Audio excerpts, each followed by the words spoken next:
வணக்கம். வாங்க இன்றைக்கி என்ன வீடியோ, நான் என்னென்ன பண்ணுவேன் அப்படிங்கிறத சொல்கிறேன். நிறைய ஃப்ரீ டைம் இருக்குது. அதில் நான் மார்னிங் 9 to 11 வரையும் திருவாசகம், திருமந்திரம், திருப்புகழ் கண்டிப்பாக படிச்சிருவேன். அதுக்கப்புறம் ABC juice, apple, beetroot, carrot இந்த மூணையும் அரைச்சி இந்த மாதிரி சாறு எடுத்து ஐஸ் க்யூப் ட்ரேயில் ஊற்றி இது மாதிரி பண்ணி வச்சுருக்கேன். அப்புறம் நெல்லிக்காய் நிறைய கிடைக்கிற அன்றைக்கி, வாங்குகிற அன்றைக்கி இது மாதிரி நெல்லிக்காய், கருவேப்பிலை, புதினா, இஞ்சி மூணையும் போட்டு அரைச்சி பாருங்கள். இந்த கீழே பச்சையாக இருக்கிறது கருவேப்பிலை, அடியில் வந்து தங்கிக்கிறது. நம்ம உடம்புக்கு ரொம்ப நல்லது. ஒரு நாள் விட்டு ஒரு நாள் பீட்ரூட் ஜூஸ், ஒரு நாள் நெல்லிக்காய் ஜூஸ், ஒரு நாள் மாற்றி மாற்றி குடிச்சுப்பேன். அப்புறம் கோவிலுக்கு போயிட்டு வந்து தேங்காய் நிறைய மீந்துடும். குழம்புக்கெல்லாம் போடுறதுக்கு இந்த மாதிரி கீத்து போட்டு வச்சுப்பேன். பாதி தேங்காயை திருவி இது மாதிரி கொழுக்கட்டை செய்கிற மாதிரி எடுத்து இப்படி அமுத்தி ஒரு கண்டெய்னரில் போட்டு ஃப்ரீசரில் வச்சிடலாம்.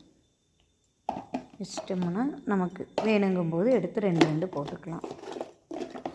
அப்புறம் இது வந்து இஞ்சி பூண்டு பேஸ்ட்டு. இந்த கண்டெய்னர்லேயே இருக்கும்போது ஸ்பூனில் எடுத்து போட்டு அப்படியே அதுலேயே ஒரு மாதிரியாக இருக்கும். இப்படி ஐஸ் க்யூபாக பண்ணி வச்சிட்டோம்னா 2 நமக்கு தேவைப்படுற அளவுக்கு எடுத்துக்கலாம்.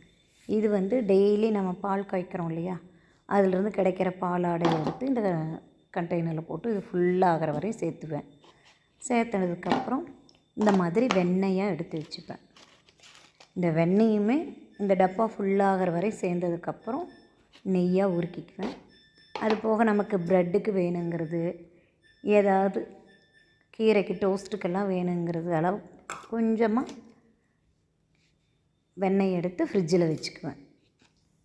அது போக இந்த ஜூஸுக்கு போடுறதுக்காக ஜப்ஜா விதை வந்து 1 ஸ்பூன் எடுத்து ஊற வச்சுருக்கேன். இது ஒரு 3 நாளைக்கு யூஸ் பண்ணிக்குவேன். அது போக இங்கே பாருங்கள், இது வந்து பாதாம் பிசின், இதுவும் எடுத்து ஒரு 3 நாளுக்கு தேவைப்படுற அளவுக்கு 2 பாதாம் பிசின் தான் போடுவேன். அது நமக்கு இந்த அளவுக்கு கிடைக்கும். இதை எடுத்து நம்ம யூஸ் பண்ணிக்கலாம். நம்ம உடம்ப நாம் தான் பார்த்துக்கணும். நமக்காக நம்ம செஞ்சுக்க மாட்டோம். அதுதான். தேங்க்யூ.